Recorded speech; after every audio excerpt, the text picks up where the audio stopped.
2 linggong suspendido ang bidding sa mga proyekto ng DPWH maliban sa mga pinopondohan ng mga dayuhang institusyon.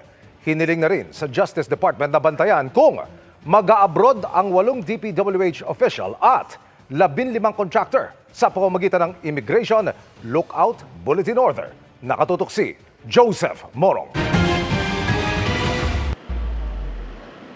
Humiling na ang Department of Public Works and Highways o DPWH sa Department of Justice ng Immigration Lookout Bulletin Order para sa 8 nitong opisyal. Kabilang sa ipinalalagay, sina dating DPWH Calabarzon OIC at dating Bulacan District 1 Engineer Henry Alcantara, dating OIC Bulacan District 1 Engineer Bryce Erickson Hernandez at OIC District Engineer JP Mendoza.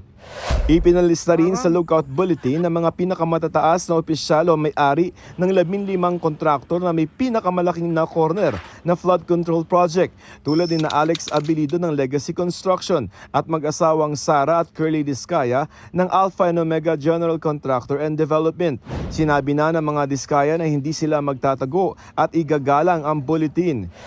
Ang isa ring kontraktor na LRTK Builders Incorporated, handa rin daw dumalo at magbigay ng impormasyon sa investigasyon ng Senado at Kamara.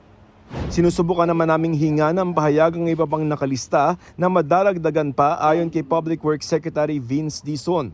Hindi tulad ng whole departure order, hindi pa naman haharangin ang mga nasa lookout bulletin pero ipapaalam sa Justice Department kung nasa airport sila o mga pantalan para malaman muna kung may arrest order laban sa kanila. More than making sure that they don't leave the country and all that, I think what the President wants to send here, he is sending a very clear and strong message to everyone that we are serious. May hiwalay na ring request ng Senate Blue Ribbon Committee para ilagay rin sa bulletin sina Alcantara, Hernandez at DPWH Undersecretary Maria Catalina Cabral. Nasa Amerika na talaga yung iba.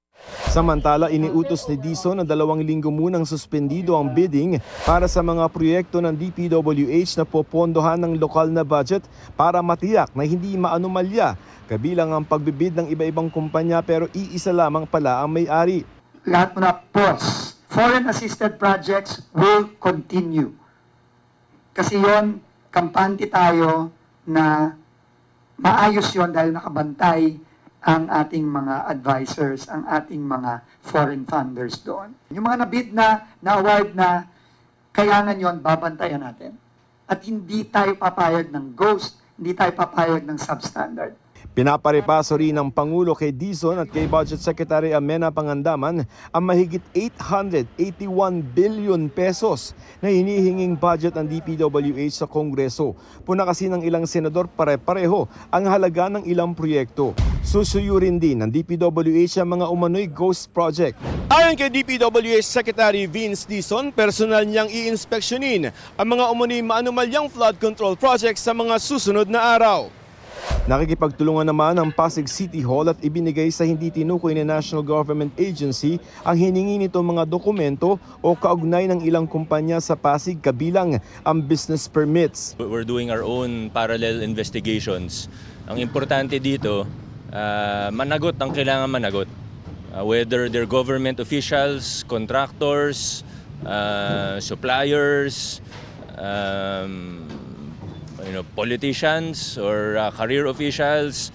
Bahagi si Soto ng Mayors for Good Governance na itinatag ni Baguio City Mayor Benjamin Magalong, Quezon City Mayor Joy Belmonte at Isabela Basilan Mayor City Hataman. Isinusulong ng grupo ang maayos na paggastos ng pondo ng bayan at tapat na pamamahala at sinusuri muna ang nais maging miyembro nito. Kabilang sa mga nasa observer status na ng grupo sina Naga Mayor Lenny Robredo at Valenzuela Mayor Wes Gatchalian. Para sa GMA Integrated News, Joseph Morong, Nakatutok 24 Oras.